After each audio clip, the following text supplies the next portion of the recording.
What's up, guys? My name is Delmode, and today we're talking about Dave Ramsey's 7 baby steps. Now, these baby steps are supposed to help you reach financial independence. Now, the reason why I want to go over these is because I want to give my viewers a good foundation for financial knowledge. And when I read through Dave Ramsey's baby steps, I feel like he might have missed it on some of these steps. So let's get into it. And before we get started on the 7 baby steps, I went ahead and made my own version of these baby steps, and that'll be something I'll share at the end of the video, so stay tuned. Baby step 1, save $1,000 for your starter emergency fund. Now, fundamentally, I agree with having money set aside so that you can have it in an emergency event, like medical bills, like a car repair. Something always comes up, you got to deal with it, right? And you need money to do that. Now, where I think Dave Ramsey misses the ball here is that in order to even save money initially, you got to know what you're spending. And what this means is make a budget and understand what your spending is. Now, when you go to Dave Ramsey's website to baby step 1, he kind of teases at making a budget, but he locks it behind a paywall of $130 a year. So we're going to skip that and use some free stuff to help you build a budget. So scratch that $130. You should use Mint or something free like Mint to help you track your money, your spending, etc. It's probably just as good as anything that Dave Ramsey is going to give you. And the big thing is it's free. So Mint's great and all for tracking your spending, but you're going to have to get down and dirty in Excel in order to really build a budget that works for you. Now, there are a couple of guides out there that'll help you build your budget, and I'll show them up on screen now and put them in the links below. But really, you can just Google how to make a budget, and it can pretty much get you where you need to go. And finally, this is where you can figure out how much you can save, right? Because you don't even know if you could have saved that money initially if you don't even have a budget. You don't even know how much money you spend at all. Baby step 2, pay off all debt except the house using the debt snowball. All right, so this step sounds pretty cool and you're using like the debt snowball to help pay off all your debts, but I think there's probably a better way to do this. So I agree with taking care of your debts, specifically credit card debts, because those rates are insanely high. They're like 20 to 26%. And if you're carrying a balance, you need to stop. Get some help. Stop using that credit card so much and pay it off, okay? So to pay off all those crazy credit card debts you have, Dave Ramsey suggests the debt snowball, which sounds pretty cool. Basically, what you do is you take all of your debts and you rank them from smallest amount to highest amount, and you start paying off your debts from the lowest amount going to the highest amount. And the idea is that you get kind of a psychological boost from paying off each debt. Now, this has some merit, but there's a better way to do this, which is actually paying off your debts according to interest rate. So what you would do is you'd order your debts from highest interest rate to lowest interest rate and pay off the highest interest rate first. And this way you'll save the most amount of money. You won't get the psychological boost, the adrenaline high of paying off a debt. Probably not as much at least, but this way you save the most money. Baby step 3, save 3 to 6 months of expenses in a fully funded emergency fund. So this is pretty similar to the first baby step about saving $1,000. And, in theory, I agree with this, but I believe what Dave Ramsey is suggesting is putting 3 to 6 months worth of expenses in a high yield savings account. And that part I do not agree with. Now you might be saying, Devil Mode, that's a good idea. Putting it in a high yield savings account, you'll make money by leaving it in there and doing nothing, right? Well, not really. There's better options, right? At best case with a high yield savings account, you're getting like 2% interest per year, and that doesn't even beat like average inflation rates, I think, which is 2 to 3%. So you're realistically losing money when you put it in a high yield savings account. I think the better way to do this is actually put your money and invest it in assets like real estate or in the stock market. These assets can be liquidated at any point, realistically, to be used to pay off an emergency. While stocks and real estate aren't as liquid as straight up cash or money in a savings account, it's still pretty liquid. You could just sell the stocks or sell your real estate, whatever you need to do to liquidate those funds and pay off for the emergency. It's not that hard. It doesn't take too long. So why not just invest that money into an asset that grows way more than 2%. So if you want to invest your money in the stock market, I really suggest you start in a retirement account, something like a 401k or an IRA. And you want to do this because these accounts are tax advantaged. So I'm not going to go into full detail about the tax advantages of a 401k or an IRA, but essentially you want to do those first because if you do investing in a regular brokerage, you either pay short-term or long-term capital gains tax on any profit you make. So be careful with that. But even if you pay long-term capital gains tax, you're probably going to make more money in the long run than if you just put that money in a high-yield savings account. So just think about it. Now, another reason why you should probably just invest this money into an asset is because emergencies don't happen all the time. You're not constantly having to liquidate these assets in order to pay these off. Emergencies are, unfortunate, but they don't happen every single day to the same person, hopefully. So you should be pretty safe with investing this money in a stock or in real estate, and you can call upon that money every now and then when you need it. Now, this is something that I do. I don't keep a lot of money in my savings accounts or checking account. It's just enough to take care of my typical expenses, and then I take everything else and I invest it, whether it's in my 401k, my Roth IRA, or in my regular taxed brokerages. Baby step 4, invest 15% of your household income in retirement. All right, so after hearing everything I just said in baby step 3, this one's a no-brainer. I agree with this to a certain extent. And the reason why it's to a certain extent is because you should be investing everything into the stock market or the real estate market. Why only 15%? I don't understand why that arbitrary number was set. Maybe it's just a little bit easier or more approachable for people that are new to investing. But again, you're probably not putting your money in a savings account to just rot away. So why not invest everything you have? There are certain exceptions to this, like if you're trying to hold that money for, let's say you're trying to buy a house or something like that, you don't want to then tie up those funds inside a stock and have to try and sell that.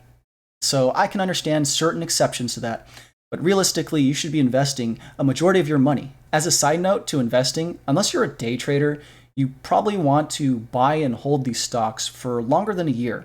And the reason to do this is to avoid what they call short-term capital gains tax, which is pretty sizable. Short-term capital gains tax is a tax that's levied on profits made through capital gain, and this is typically taxed at your income rate. So to avoid getting taxed at your income rate, you hold these stocks for over a year, right? And then that way you're taxed in what they call long-term capital gains tax, which is taxed at a different bracket, which I'll show on screen now. But typically it's anywhere from 10 to 20%. Now, the other scary part about investing is actually having to pick a stock. And it can be pretty scary because everyone's heard those stories where they bought something, maybe they bought Yahoo and exploded and they lost all their money and they never went into the stock market again.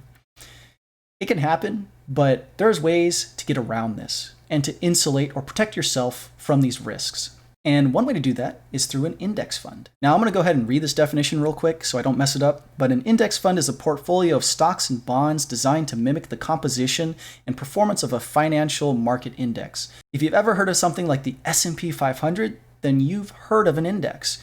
The S&P 500 is a composition of the top 500 best performing stocks in the US market. And when you buy into something like an S&P 500 index fund, you are buying across a multitude of shares, over 500 different shares at different percentages. And this way you're actually able to mitigate some of the risk of buying an individual stock. And when you look at something like the S&P 500, on average, it's performed about 7 to 8% return per year when you account for inflation. This is pretty good, and it's a lot better than 2%. So please, just if you're going to do anything at all, put some money in like an index fund, a total market index fund, or the S&P 500 index fund. Just don't put it in a savings account. Baby step 5, save for your children's college fund. So this is pretty smart. If you know your kid's going to go to college or some type of post-secondary school, vocational school, then it's a good idea to save up for this kind of expense because it's very, very expensive. But this is not where you should start, because the best thing you could do for your child is to be financially ready to have a child. Having a child is super expensive. To raise a kid from 0 to 18 years old, it's about $285,000. And if you can't even take that kind of expense on, how are you supposed to be able to save for their college fund? Now, to be financially stable, you should be following the first couple steps that I've been talking through. as well as having a plan to increase your income, whether that's going through your career path, whether that's expanding your income sources to different things like real estate and doing rental properties. In this way, you can actually help prepare yourself for the financial burden of a child. Baby step 6, pay off your home early. Woo! Now this step sounds pretty fun, paying off one of your largest debts you're probably going to have in your life, which is your mortgage. It would be liberating to not have to pay that, right? And to a certain extent, this step makes sense. The way to pay off your home early is to do what they call additional principal payments. And what this is you can make out-of-cycle payments that pay directly into the principal loan amount. And something that my lender offers me is a calculator that actually tells me how much interest I'm paying based on a certain amount of additional principal I'm paying. Now, this is really nice because you can actually see what the impact is of the additional payments and how much money you might save over the life of the loan. So I wanted to demonstrate real quickly what kind of impact your money might have when you do additional principal payments. So I went through my lender's calculator and doodled up this chart. And we're starting off with a principal loan amount of $265,000 at 3.5% interest. And for this kind of loan, I would be paying about $160,000 over the life of the loan in interest. Now, if we put in $100, you'll see that we're actually going to save, a decent amount. We'd save about 10% of the interest that we'd pay. So we'd save about $16,000 over the life of the loan if we paid $100 per month for 10 years into the principal payment. Now, when we look at the chart, you'll notice it's not a straight line. It's actually curving. And basically what this is telling you is that the efficiency of your money decreases the more you put in. So at some point, it may not be worth putting in more money. And this is something that you kind of have to figure out because it may not be the smartest thing to do to put all of your money in your principal payment. And you could maybe live with putting maybe $200 to $400 instead. Baby step 7, build wealth and give. So this last baby step seems kind of like a throwaway, but it's actually pretty important in terms of what it's trying to tell you to do. And basically, Dave Ramsey is suggesting that you continue to build your knowledge, build your wealth. Some things can happen, and it's probably better to be safe than sorry. And honestly, it's kind of nice making money, so why not? So I mentioned that I had my own baby steps, my own version of this. And so I'm going to go through those really quickly. I'm not going to go too detailed, but let's get started. Baby step 1, track your spending and build a budget. This is the best place to start because it helps you understand where you are starting out financially and helps you make decisions based on what your budget is telling you. Now, the other thing you should be doing when you look at your budget is figure out where you can minimize spending so you're not wasting money on things that you really don't need. Baby step 2, pay off your debt ASAP. Debt sucks, especially when you've got it on a credit card or some other high interest rate debt. Pay it off, stop losing your money, okay? This is a good way to be just stuck in a financially destitute situation. Learn how to use your credit card, learn how much you can put on it so that you can pay it off and stop carrying a balance on your credit cards. This is probably the most common way people lose money in terms of debt. So don't fall into that trap. And again, I really suggest you order your debts from highest interest rate to lowest interest rate so you save the most amount of money. Baby step 3, invest everything. Why would you put your money in some nasty, grimy savings account that really doesn't do anything for you except what your checking account already does? Put that money in something that's going to grow and appreciate. An asset like stocks, like Tesla, Apple, Google, anything. Well, not anything, but put it in something good, or an index fund, or invest in real estate.